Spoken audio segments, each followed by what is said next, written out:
Et comme promis, on vous retrouve à présent, Pauline, pour la page écho de cette édition. Et à la une, aujourd'hui, des baisses d'impôts promises en France et en Allemagne, mais pas du tout dans le même ordre de grandeur. Oui, c'est le moins que l'on puisse dire. En France, le gouvernement envisage des baisses d'impôts pour les classes moyennes et les ménages les plus modestes. Un geste très attendu qui ne devrait pas dépasser le milliard d'euros. François Hollande devrait en donner les modalités demain. On est très loin de ce que s'apprêterait à faire l'Allemagne. Des baisses d'impôts de l'ordre de 15 milliards d'euros. Alors pourquoi Berlin peut se le permettre?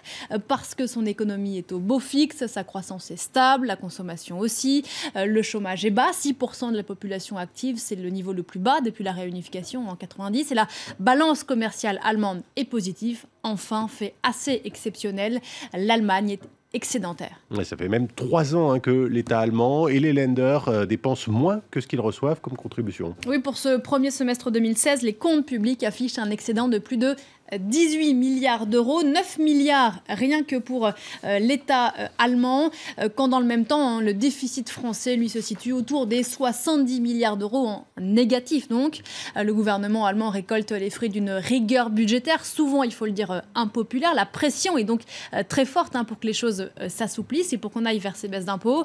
D'autant que, comme en France, le calendrier électoral va s'accélérer. En Allemagne, il y a dans un an des élections générales qui s'annoncent compliqué pour Angela Merkel, qui vient, on le sait, de subir un revers électoral. À noter, et c'est important, ces promesses de baisse d'impôts sont prévues après les élections de septembre 2017.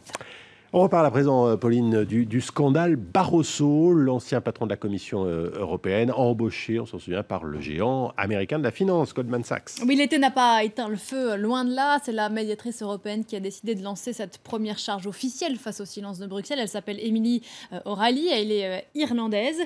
Sa mission, c'est d'enquêter sur les cas de mauvaise administration à Bruxelles. Elle a été élue pour ça par le Parlement européen.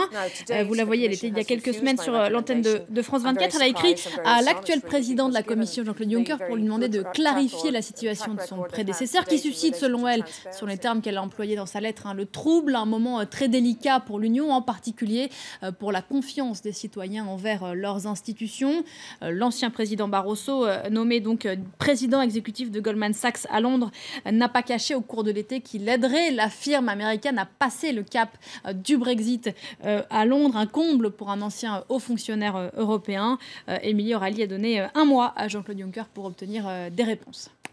La fin de la visite de François Hollande au Vietnam. Il doit quitter le pays dans les prochaines minutes. C'était une visite d'État de 2 jours, la première d'un président français depuis 12 ans. Une visite à forte connotation économique. On parlait hier des contrats à 6 milliards de dollars de commandes pour Airbus. Et François Hollande s'est rendu ce mercredi à Ho Chi Minh, capitale économique du pays et berceau des nouvelles technologies vietnamiennes. Clovis Casali est notre envoyé spécial sur place. Et lors de cette deuxième et dernière journée de la visite de François Hollande au Vietnam, le président français a pris le temps de rencontrer des entrepreneurs français qui vivent ici à Ho Chi Minh Ville, dans le sud du Vietnam. Des entrepreneurs de la French Viet Tech, comprenez l'industrie de l'Internet à la française ici au Vietnam, des entrepreneurs qui connaissent le succès. Il a notamment rencontré une petite start-up qui a expliqué ce que ça voulait dire la French Touch en matière d'Internet et les clés de leur succès et comment ils travaillent main dans la main avec les Vietnamiens, puisque c'était là aussi un des buts de cette visite, renforcer les partenariats. Et hier à Hanoï, lors du premier jour, François Hollande a rencontré son homologue vietnamien avec à la clé l'annonce de la signature de nombreux contrats, notamment 40 Airbus achetés par des compagnies aériennes vietnamiennes, pour la modique somme de 6,5 milliards de dollars. L'économie était bien sûr un enjeu majeur lors de cette visite et le président français était venu accompagné d'une délégation comprenant de nombreux chefs d'entreprise et notamment le PDG d'Airbus. Il est 9h19 ici à Paris. Les marchés européens ont ouvert il y a pas tout à fait une vingtaine de minutes. Quelle est la tendance ce matin, Pauline ?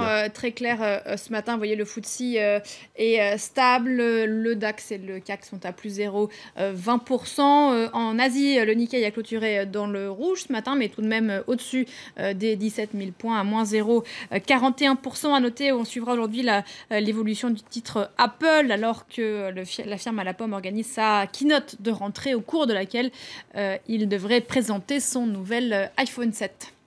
Et enfin, cette info un peu paradoxale, hein, Pauline, le Panama va sanctionner les pays ou les organisations internationales qui l'accusent d'être un paradis fiscal. Oui, c'est le gouvernement qui a lancé cette initiative. Elle a été approuvée hier à l'unanimité par les parlementaires du Panama. Le pays pourra donc effectivement à l'avenir décréter soit des mesures fiscales, soit des mesures douanières contre les entreprises ou des restrictions migratoires vis-à-vis des citoyens des États concernés, des États qui auraient donc accusé ou soupçonné le Panama d'être un paradis fiscal. Je vous rappelle, vous le savez évidemment, que le Panama est empêtré dans cette histoire des Panama Papers. En conséquence, la France a récemment réintégré le pays précisément dans sa liste des paradis fiscaux. Les sanctions sont peut-être à venir de la part des autorités du Panama vis-à-vis de Paris. Méfiez-vous, ne le dites pas trop fort. Merci Pauline Pacard, merci et à demain.